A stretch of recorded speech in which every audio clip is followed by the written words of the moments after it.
Đây đi đây. À bu, bên này hả? Nhân này. Cũng quả cũng vui. Giờ tôi được ăn ngon. Đợt em vui chơi quả lớn lợi hả? Đắp vào đó. Đắp đây hơi. Quả ổn lắm. Bắt pha nó đây hả? Quay cái nêm nướng muôn nhỏ vẫn lôi nướng muôn đây làm ầu còn sau năng lên nữa. Còn cái nêm muôn. Làm tí nó làm tận. Hàng dar tao. Quay chị ra. Quay biết xe nào. Dar tao. Cái xe trap. Thôi.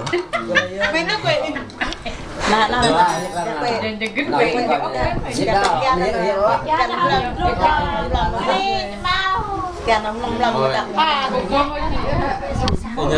Nyerah kep nyon tom lihat.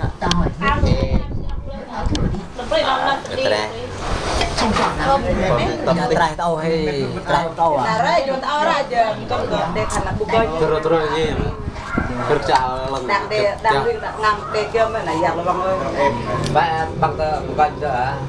Lên thì không sát đâu hả? Boleh ada bisa boy. Kita penting tu sah.